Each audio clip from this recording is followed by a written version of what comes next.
Okay, hi everyone. I want to thank you for joining me on this video on this channel. I'm here to share another video with you which deals with the fact that, or which tries to help you, know how to identify the right person for you. That's the purpose for this video. Now, before you be able to know that, before you be able to do that, it comes, I think, in two ways. First of all, which is the simplest one, is by getting recommendations from people. People who are genuinely not having any personal interest in your marriage. They recommending somebody for you can actually get you the right person, because they have observed you from afar, they have observed you in and out, they have observed the other person, in some other way, and, they can be able to give you a suggestion. They can be able to recommend that, oh, if you marry this person, you'll be fine, because the person knows the person you are interested in kind of in and out.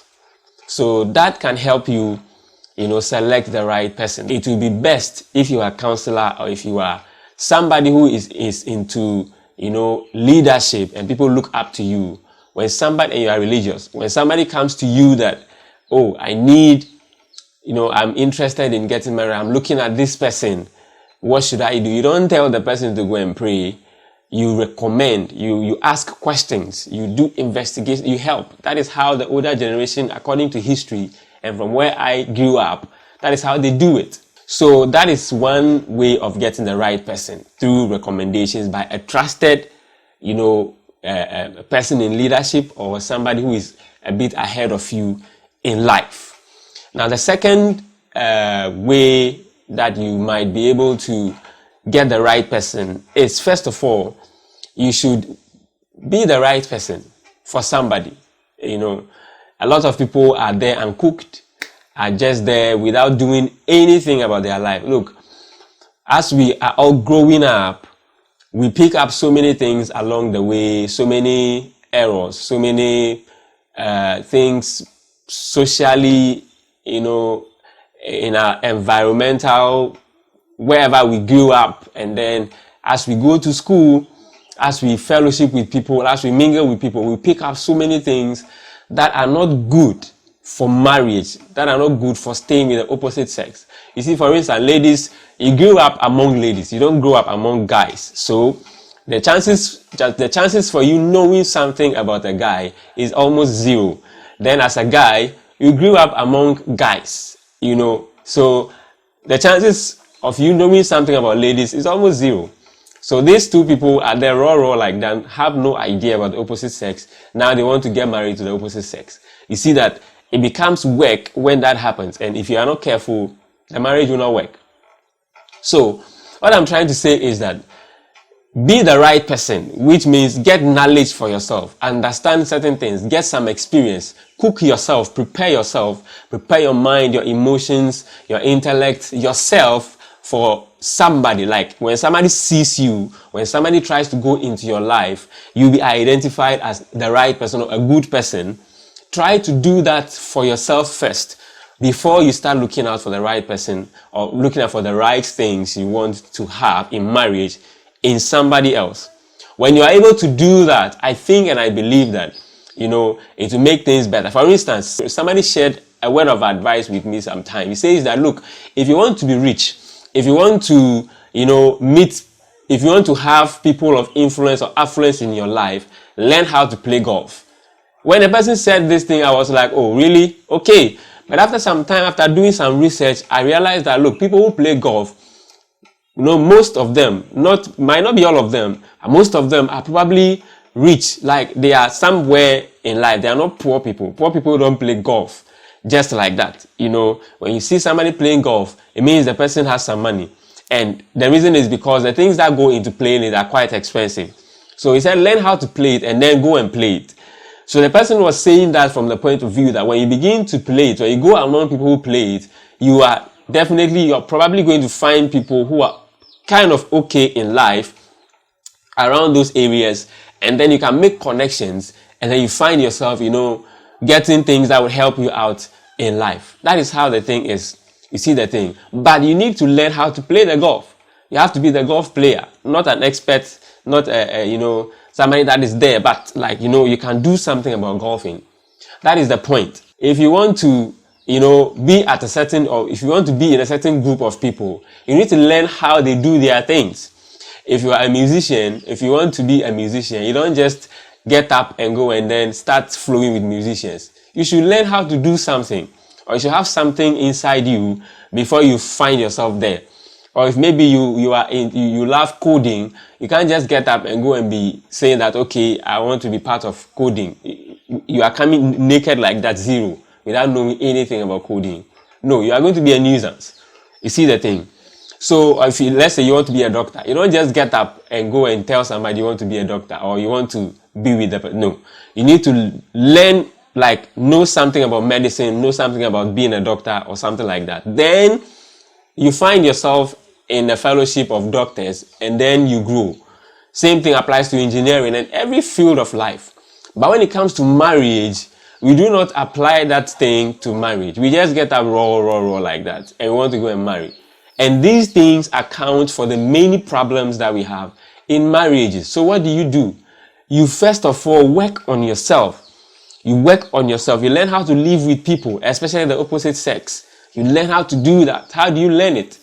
You read, you get knowledge, you get advice, you attend seminars, you attend, coach sessions, conferences, to learn how these things, how you can be able to live with the opposite sex, or how you can be a good person.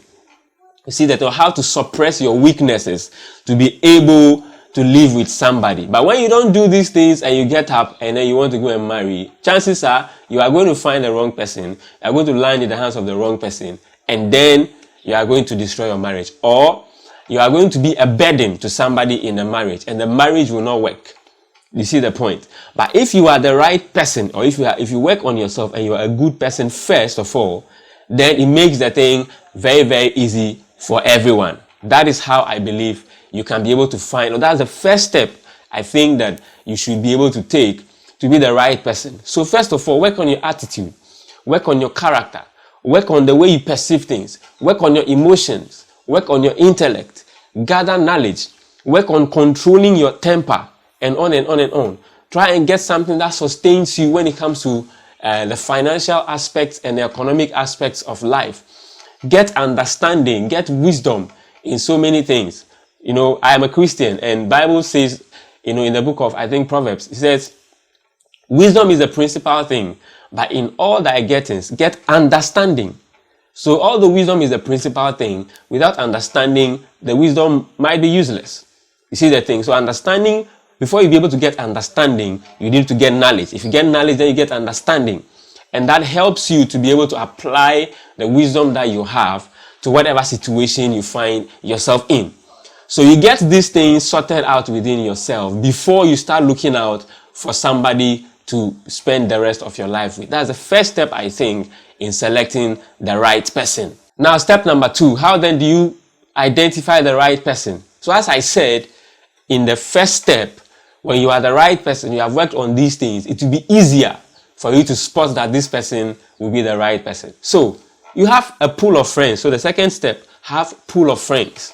I said in a video that, generated a lot of controversy, which is that if you find someone, you were friends with the person the first time you met the person, then immediately the person is telling you, I love you, or the following day the person calls you and is telling you, I love you, that person is not the right person for you. That person is in for the benefits, and the person will break your heart. The reason why I said that, so many people were like, oh, there's love at first sight and blah, blah, blah. Look, love at first sight is dead. It's almost dead. Okay, let me not say it's dead. It's almost dead. Why? Because in our current generation, there are lots and lots and lots and lots of masks that people are using to cover themselves when they come out into the public space, or when they see people, they try to please people. So many masks. So if somebody is in a mask and a person comes to tell you, you don't have any idea about where the person have been, who the person is, where the person is going, what the person is made of. Then the person is telling you, I love you. How does that happen? It does not just happen like that. It takes a process for you to love someone. You see the thing? Unless love is not what we think it is. Unless love is something else.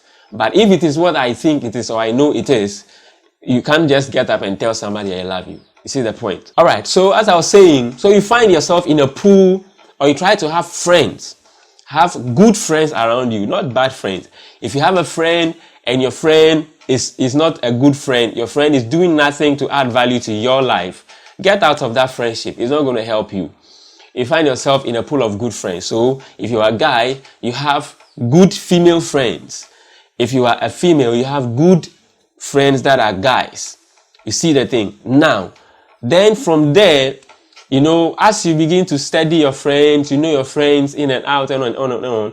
The one that, you know, satisfies the things that you desire, the basic requirements you need in the opposite sex, you open up onto that person and you take it from there. The best thing is to marry a friend. That is actually a good advice, you know. So, because you have that bond already before you take it to the next level. So when something goes and happens in the future, it will be difficult for you to bend the bridge of friendship as well. If the emotional thing is not working, at least the friendship will still be there and things can come out. Good things can come out from that. So first thing, have a pool of good friends. Good friends. You are a human being. You know what is good and what is not good. If you have friends who are not good, definitely you know. Have a pool of good friends. And then look through these people and you select one of them as time goes on. And then also, to be able to find a good person, you know, go to places that good people will go to. You get the point? Go to places that good people will go to. There are some places, I wouldn't want to mention a place, but if you are watching this video, it means you are matured in a certain way.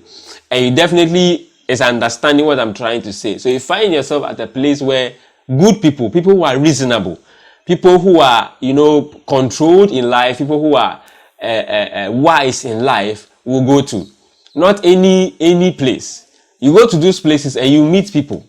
And the chances will be 50-50. You might meet, you know, bad people over there, but then definitely there will be good people, much more good people than, you know, whatever is not good will be there. You see, so you go to those places to be able to identify or to be able to get somebody you can work with. Now, the thing is that you can't just see somebody at once and tell if the person is good or if the person is not good. It will be difficult to do that. But then, when you meet the people at places that good people might go to, you take it from there. You develop friendship. You don't see somebody today, tomorrow you want to marry the person. It does not work like that. Your marriage will suffer. But you develop friendship for some time. You see, you develop friendship for some time. You know the person somehow before you decide to spend your life with the person. Because marriage is a serious business. At a point in your life, you might need people. You might need to settle with somebody. You might. You see the thing? So if you go and get the wrong person, it's going to worry your life, your peace of mind, and so many things. It will have a very serious effect on you. That is why you need to select the right person. Prayer is not going to help you do that. You put your mind to it. You clear away emotions and you look at the thing, you know, in its raw state. So those are some of the few things I think you can do to be able to select the right person. In the next video, we will go a little deep into these things, and I trust that, you know, it will help you as you are deciding to select somebody to marry. It will help you to do that. All right. So thank you. And then in the next video, we'll go deeper into this, and I'll see you on the next video. Thank you and have a blessed day.